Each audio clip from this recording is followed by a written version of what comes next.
വീർ സവർക്കറെ കുറിച്ച് കാസർകോട്ടെ ഒരു സ്കൂളിൽ ഉണ്ടായ മഞ്ചേശ്വരം ജില്ല ഉപജില്ലയിലെ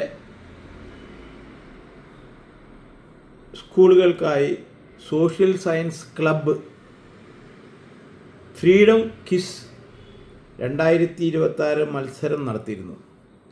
ആ മത്സരത്തിൽ വിവാദപരമായ ഒരു ചോദ്യം ആണ് എന്ന് പറഞ്ഞു പരത്തി അറിയാലോ കേരളത്തിലെ പ്രശ്നം എന്താണെന്ന് എല്ലാവർക്കും അറിയാലോ. ഇവിടെ ഇപ്പോൾ ഭരണകക്ഷിയായാലും പ്രതിപക്ഷമായാലും അവരുടെ തലയിലിരിക്കുന്ന വിവരക്കേട് നമ്മളെല്ലാവരും കണ്ടതാണ്.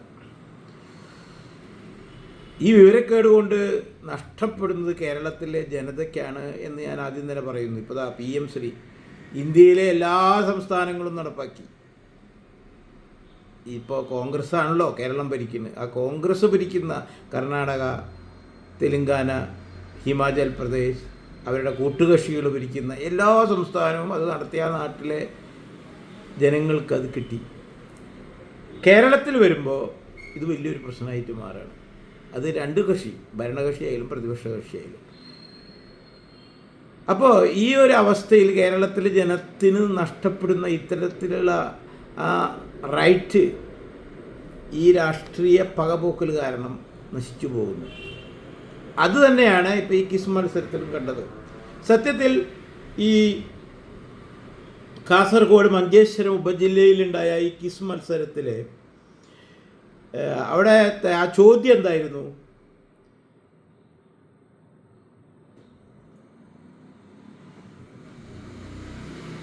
ബ്രിട്ടീഷുകാരിൽ നിന്ന് ഏറ്റവും കൂടുതൽ ശിക്ഷ അനുഭവിച്ച സ്വാതന്ത്ര്യ സമര സേനാനി ആരെ?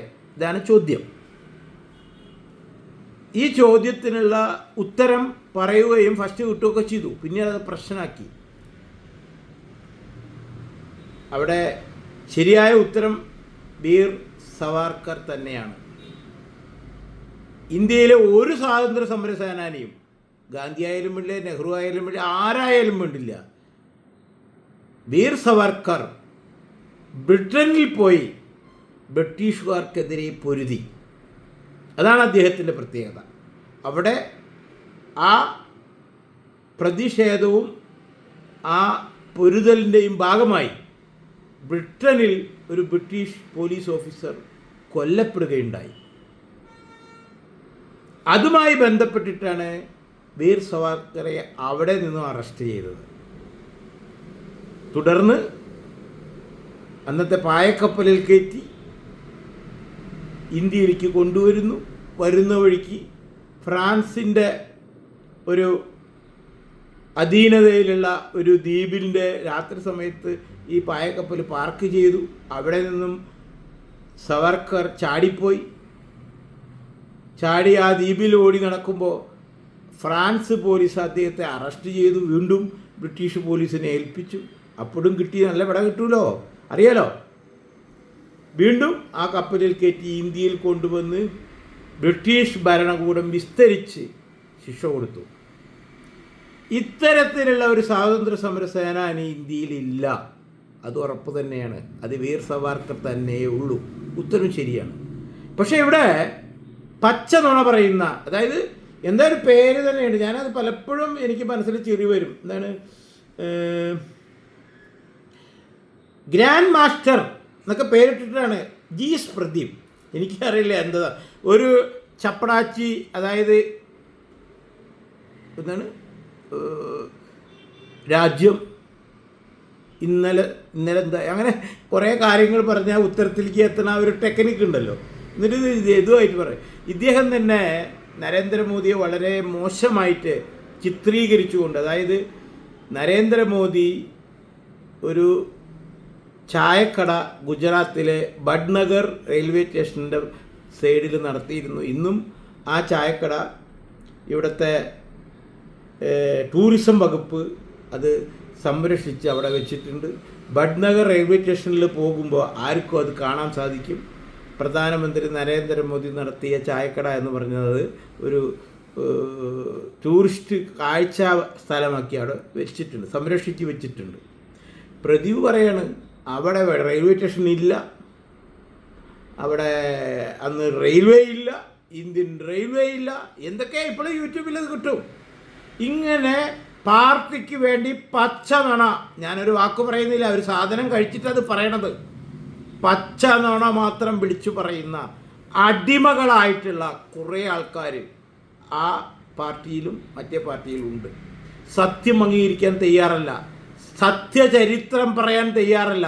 ഇവരൊക്കെ എന്തെങ്കിലും കാശ്മീരിലോ ഏതെങ്കിലും ടൂറിസ്റ്റ് കേന്ദ്രത്തിൽ കൂടി നടന്നു പോകുമ്പോൾ അവരുടെ ആ ജെട്ടി ഊരുമ്പോഴാണ് അവർ സത്യം എന്താണെന്ന് മനസ്സിലാക്കുകയുള്ളൂ. അതുവരെ ഈ ഛർദി നടത്തിച്ചു കൊണ്ടേയിരിക്കും. ഇപ്പോൾ നമുക്കറിയാലോ, ബംഗ്ലാദേശിലെ ആ പ്രസിദ്ധമായ ആ പാർക്കിലുള്ള ആ കഫറ്റേരിയയിൽ ആരും വിചാരിക്കാത്ത സമയത്ത്, കാരണം ഇന്ത്യൻ ടൂറിസ്റ്റായിട്ട് അവിടെ ഇന്ത്യൻ വിദ്യാർത്ഥികൾ അവിടെ ചെന്നിട്ടുണ്ട്. ഒരു കോളേജിൽ നിന്നും ടൂറ് പോയിട്ട് ഒരു ഹിന്ദു പെൺകുട്ടിയെ പിടിച്ചുകൊണ്ടുപോയി കൊല്ലേണ്ട നേരത്ത് ഒരു ബംഗാളി പയ്യൻ, അതാലോചിക്കണം, അവൻ ചെന്ന് അതിനെ ചോദ്യം ചെയ്യുന്നത് അനീതിയാണെന്നൊക്കെ പറഞ്ഞ്. അപ്പോൾ അവസാനം എന്തായി, ആ പെൺകുട്ടിയോടൊപ്പം അവനെയും തട്ടിക്കളഞ്ഞു ഈ തീവ്രവാദികൾ. അങ്ങനെ കുറച്ച് ദിവസം മുണ്ടാണ്ടിരിക്കും. അപ്പോഴായിരിക്കും എവിടെയെങ്കിലും പ്രാർത്ഥിക്കുന്നിടത്ത് ഒരു പൊട്ടങ്ങോട്ട് പൊട്ടും. അപ്പോൾ എല്ലാവരും ഇങ്ങനെ സംഘടിച്ചിരിക്കും. അപ്പോഴൊന്നും പ്രദീപിൻ്റെ ഒന്നും നാവ് പുറത്ത് ചാടൂല, കാരണം ഉള്ളിൽ വേറെ സാധനമാണ്. പ്രദീപിൻ്റെ നാവ് പുറത്ത് ചാടുക സംഘപരിവാർ RSS എന്ന് പറയുമ്പോൾ, ഈ RSS എന്നാ ഉണ്ടായത്? സ്വാതന്ത്ര്യ സമരം എന്നാ ഉണ്ടായത്? സ്വാതന്ത്ര്യ സമരത്തിൽ ആരൊക്കെ ആദ്യം ഉണ്ടായത്? ഈ അവസാന കാലഘട്ടത്തിൽ വന്നവരാണോ സ്വാതന്ത്ര്യ സംസ്ഥാനാണികൾ? ഈ അവസാനത്തിൽ വന്നവർ അതിൽ മുതലെടുത്തു. അന്ന് ആ 15 ആളിൽ ആരേനെയാണ് പ്രധാനമന്ത്രിയാവാൻ നിർദ്ദേശിച്ചത്? ഇതൊന്നും എന്താ പ്രദീപ് പറയാത്തത്? പ്രദീപിൻ്റെ പ്രശ്നം എന്താണെന്ന് മനസ്സിലാവില്ല. പ്രദീപിൻ്റെ പ്രശ്നം തീരും എന്നറിയോ? ഒരു ദിവസം ആ ജെട്ടി ഊരും. ഇപ്പോൾ നമ്മൾ വിചാരിച്ചിട്ടില്ല പുൽവാമയിൽ വന്ന് ഈ ജെട്ടി ഊരിയിട്ട് ഭാര്യമാരുടെ മുമ്പിൽ വെച്ചിട്ട് ഇങ്ങനെ വെടിവെച്ച് കൊല്ലുമെന്ന്. അത് പറയുമ്പോൾ പറയും, ഓ വർഗീയം പറയുകയാണ്, നാട്ടിൽ വിവേചനം ഉണ്ടാക്കുകയാണ്, ഇസ്ലാമോ ഹോബിയ. ഇവിടെ ശബരിമലയിൽ തന്ത്രിയാവാൻ പോയിട്ട് പരാജയപ്പെട്ട ഒരു വ്യക്തിയുണ്ട്. ഇപ്പോൾ കുറേ കാലമായിട്ട് പാണക്കാടും ജിഫ്രി തങ്ങളേനെയും മറ്റേ അബൂബക്കർ മുസ്ലിയാരുടെ അവിടെയൊക്കെ പോയിട്ട് സ്ഥിരം കുമ്പിടുകയാണ്. ഈ വ്യക്തി തന്നെയാണ് ശബരിമലയിൽ തന്ത്രിയാവാൻ വേണ്ടിയിട്ട് അവിടെ പോയിരുന്ന് ഓടിച്ചത്. ആ കഥ ഇവിടെ ആർക്കും ശരിക്കും അറിയില്ല. ഇപ്പോഴത്തെ തന്ത്രിമാരാ അമ്മാമാരാ, അവരോട് ചോദിച്ചാൽ അവർ പറഞ്ഞുതരും. ഇപ്പോൾ വർത്തമാനം അങ്ങോട്ട് കേട്ട് കഴിഞ്ഞാൽ എന്താണ്? അപ്പം ഇത്തരത്തിലുള്ള ഇവന്മാരെ, ഞാൻ ഒരാളുടെയും പേര് പറയുന്നില്ല, ഏതെങ്കിലും ഒരു ടൂറിസ്റ്റ് കേന്ദ്രത്തിൽ എവിടെയെങ്കിലും വെച്ചാൽ ജെട്ടി ഊരണം. അപ്പോഴാണ് ഈ അനാവശ്യ നാട്ടിലെ വിഘടിത പ്രശ്നം ഉണ്ടാകും. സത്യത്തിൽ നമ്മുടെ ആ സ്വാതന്ത്ര്യ സമരത്തിൽ ബ്രിട്ടീഷുകാർ കളിച്ച് ഈ നാടിനെ വിഭജിച്ചു. അതവിടെ പൊളിറ്റിക്സാണ്. നാടിൽ പ്രശ്നം ഉണ്ടാക്കി പോവുക, അതിന് കൂട്ടുനിന്നു അന്നത്തെ ഇവിടുത്തെ ഭരണത്തിൽ വരാൻ പോകുന്നവർ. അല്ലെങ്കിൽ ഞങ്ങളുടെ രാജ്യം വിഭജിക്കില്ല, നിങ്ങൾ പൊക്കോ എന്തേ പറയാനുള്ള ഗഡ്സ് ഉണ്ടാവാൻ? എന്നാൽ ശരി, വിഭജിച്ചു ഒരു മതം പറഞ്ഞിട്ട്, ഇവിടെയുള്ള മുഴുവരെയും പറഞ്ഞേക്കണ്ടേ? രാജ്യം വിഭജിച്ചു മാത്രമല്ല, ഇവിടുത്തെ ഖജനാവിലെ വലിയൊരു തുക എടുത്ത് അങ്ങോട്ട് കൊടുക്കാൻ വേണ്ടി നിരാഹാരാകരുന്നു. ഇതൊക്കെ കണ്ട് ഇവിടെ ഹിന്ദു സഹിച്ചോളണം. എന്നിട്ടും ചില വാചകങ്ങളൊക്കെ ഉണ്ട്. കാരണം ഇവിടെ മതം മാറ്റിക്കൊണ്ടേയിരിക്കുകയാണ്. അത് പാടില്ല എന്ന് പറയാതെ അതിന് സപ്പോർട്ട് ചെയ്തിട്ടുണ്ട്. അങ്ങനത്തെ ചരിത്രങ്ങളൊക്കെ ഇവിടെ ഉണ്ട്. അതൊന്നും ഇവന്മാർക്ക് പറയാൻ വയ്യ. ഇപ്പോൾ ഏറ്റവും കൂടുതൽ ബ്രിട്ടീഷുകാരിൽ അവരെ ആക്രമിച്ചതിന് സ്വാതന്ത്ര്യ സമരത്തിൽ എല്ലാവർക്കും ബുദ്ധിമുട്ടുണ്ടായിട്ടുണ്ടെന്നേ, ജയിലിൽ കിടന്നിട്ടുണ്ടെന്നേ, പലരും കുറേ കാലം കിടന്നിട്ടുണ്ടെന്നേ, അതൊന്നും ആരൊന്നും പറഞ്ഞിട്ടില്ല. ബ്രിട്ടീഷ് രാജ്യത്ത് പോയിട്ട് ബ്രിട്ടീഷുകാർക്കെതിരെ പോരാടിയ സ്വാതന്ത്ര്യ സമര സേനാനി, അതാണ് വീർ സവാർക്കർ, മിസ്റ്റർ പ്രദീപ്. അത് മറച്ചു വെച്ചിട്ട് അതല്ല ഇതാണ്, ഭട്നഗറിൽ റെയിൽവേ സ്റ്റേഷനില്ല, ചായക്കട നടത്തിയിട്ടില്ല എന്നൊക്കെ പറഞ്ഞ് നിങ്ങൾ കുറേ കാലമായി ഈ ആൻറ്റി നാഷണൽ സ്വഭാവമായിട്ട് ഇവിടെ നടക്കുന്നു. നിങ്ങൾക്ക് ഇതിനൊക്കെ ഒരു വ്യക്തമായ മറുപടി കിട്ടും ഒരു ദിവസം നിങ്ങളുടെ ജെട്ടി വലിച്ചൂരുമ്പോൾ. അല്ലാതെ നിങ്ങൾക്കിത് മനസ്സിലാവില്ല. കാരണം ആ ഒരു വിഷം നിറഞ്ഞിരിക്കുകയാണ്. അത് ആരായാലും തുറന്ന് പറയാതെ പറ്റില്ല. ഇനി ഇത് പറയാതിരിക്കാൻ പറ്റില്ല. ജോസഫ് ഫാഷൻ്റെ കൈ വെട്ടിയപ്പോൾ ഈ വിപ്ലവം നിങ്ങളുടെ രക്തത്തിൽ കണ്ടില്ല. ഈ 26 പേരെ നിങ്ങളുടെ സഹോദരങ്ങളെ ജെട്ടിയൂരി നോക്കി വെടിവെച്ച് കൊന്നപ്പോൾ ഏത് മാളത്തിലായിരുന്നു പ്രദീപ്? ഈ ശബ്ദമായിട്ട് വന്നില്ലല്ലോ. ഈ രാഹുലൻ എന്തേ ഈ 26 പേരുടെ കഥയും പറഞ്ഞു വരാത്തത്? ഇസ്ലാമോബിയ ഒന്നും പറയാതെ ഇപ്പോഴും എവിടെയും BJPയിൽ വലിച്ചു കയറ്റും വിചാരിച്ചു നടന്നില്ല. തന്ത്രിയായിട്ട് അവിടെ സ്ഥിരമായിട്ട് കോടികൾ വാങ്ങിയിരിക്കുക വിചാരിച്ച് നടന്നില്ല. അപ്പോൾ ഇത്തരത്തിലുള്ള വർത്തമാനം അനാവശ്യമായിട്ട് സമൂഹത്തിൽ വിഘടിതമായിട്ട് സംസാരിക്കാതെ നടക്കുന്ന കാര്യങ്ങൾ നടന്ന കാര്യങ്ങളല്ല എന്ന് വരുത്തി തീർത്ത് പച്ച നുണ നിങ്ങൾ പറഞ്ഞു പരത്തി ജനങ്ങളെ വഞ്ചിക്കാൻ കൂട്ടു നിൽക്കരുത്, പറഞ്ഞു പരത്തരുത്. ഈ കിസ്സിൽ അതിപ്പോൾ കോടതി പുള്ളിക്ക് ഇത് കൊടുത്തു. ഈ ചോദ്യം എഴുതിയ ആ വ്യക്തിക്ക് അദ്ദേഹം നുണയൊന്നും പറഞ്ഞിട്ടില്ല. അദ്ദേഹം വളരെ വ്യക്തമാണ്. ആ ചോദ്യം ബ്രിട്ടീഷുകാരിൽ നിന്ന്, ബ്രിട്ടീഷുകാരെ നേരിട്ട് അവരുമായി പോരാടി ഏറ്റവും കൂടുതൽ ഇത് കിട്ടിയ സ്വാതന്ത്ര്യ സമര സേനാനി അത് വീർ സവാർക്കർ തന്നെയാണ്. അല്ലാതെ നിങ്ങൾ പറയുന്ന ഈ ത്രൈലോകനാഥ് ചക്രവർത്തി എന്ന മഹാരാജ, അദ്ദേഹം കുറേ കാലം ജയിലിൽ കിടന്നിട്ടുണ്ട്, ചിലപ്പോൾ ഏറ്റവും കൂടുതൽ കിടന്നിട്ടുണ്ട്. അദ്ദേഹം നാട്ടിൽ പൊരുതിയതിനാ ശിക്ഷ കിട്ടിയിരിക്കുന്നത്. അതും ഇതും കൂടി കൂട്ടി വായിക്കുക. നരേന്ദ്രമോദി ചായക്കട നടത്തിയിട്ടില്ല, ഭട്നഗർ ചായക്കട അല്ല റെയിൽവേ സ്റ്റേഷൻ ഇല്ല. ഇതൊക്കെയല്ലേ നിങ്ങൾ ഇവിടെ പറഞ്ഞ് പരത്തിക്കൊണ്ടിരുന്നത്? എന്ത് കിട്ടുന്നോ നിങ്ങൾക്ക് ഇതുകൊണ്ട്? നിങ്ങളുടെ പാർട്ടി വലുതായോ? നശിച്ച് നാരായണക്കല്ല് കുത്തിയില്ലേ? ഇനി എത്ര മെമ്പർമാരുണ്ടാവും വരും കാലങ്ങളിൽ? കണ്ട് കാത്തിരുന്ന് കാണാം. ബംഗാളിൽ പോയി 0, ത്രിപുര പോയി 0, ഇനി കേരളം പോയി നിൽക്കുകയാണ്. ഇനി അടുത്ത തെരഞ്ഞെടുപ്പ് പോയി തീരുമാനമാവും. അപ്പോൾ വെറുതെ നമ്മളുടെ ഒരു ഒരു ഒരു ഇതുണ്ട് സ്റ്റാൻഡേർഡ്, അത് കളഞ്ഞുകൊണ്ടുള്ള സംസാരത്തിലേക്ക് പോവാതിരിക്കുക. ഇത് പച്ച നുണ പറഞ്ഞിട്ട് ജനത്തിനെ പറ്റിച്ച് സമൂഹത്തിൽ കലാപവും സമൂഹത്തിൻ്റെ ഡെവലപ്മെൻറ്റ് ഇല്ലാതാക്കുക, അത് മാത്രമേ ഇതുകൊണ്ട് നടക്കുന്നുള്ളൂ. അല്ലാതെ ഒന്നും നടക്കുന്നില്ല. വെറുതെ അനാവശ്യമായ ഇത് പറയാൻ താല്പര്യമില്ല. ആരെങ്കിലും ഇത് പറയണ്ടേ? കാരണം ഒരു മുസ്ലിം വിഭാഗത്തിലൊരാൾ പറയാച്ചെങ്കിൽ അവരുടെ വികാരം മനസ്സിലാക്കാം. കാരണം ഇവിടുത്തെ ഈ പ്രശ്നങ്ങളുടെ പേരിൽ അവർക്ക് ചിലപ്പോൾ ഇങ്ങനെയൊക്കെ വിഷം സംസാരിക്കേണ്ടി വരാം. വിഷം സംസാരിക്കില്ല, അവർ പ്രവർത്തിക്കുകയുള്ളൂ. ഇപ്പോൾ ഈ ബാബരി മസ്ജിദിൻ്റെ കാര്യം നിങ്ങൾക്ക് എല്ലാവരും, നിങ്ങളൊക്കെ അതിന് വേണ്ടിയിട്ട് വളരെയധികം വാദിക്കും. അതായത് മതേതരത്വം തകർന്നു. ഈ ബാബർ ഈ മുസ്ലിം സമുദായത്തിൻ്റെ പടച്ചോനാണ്. ആരാണ് ബാബർ? അതെന്താ നിങ്ങൾ പറയാത്തത്?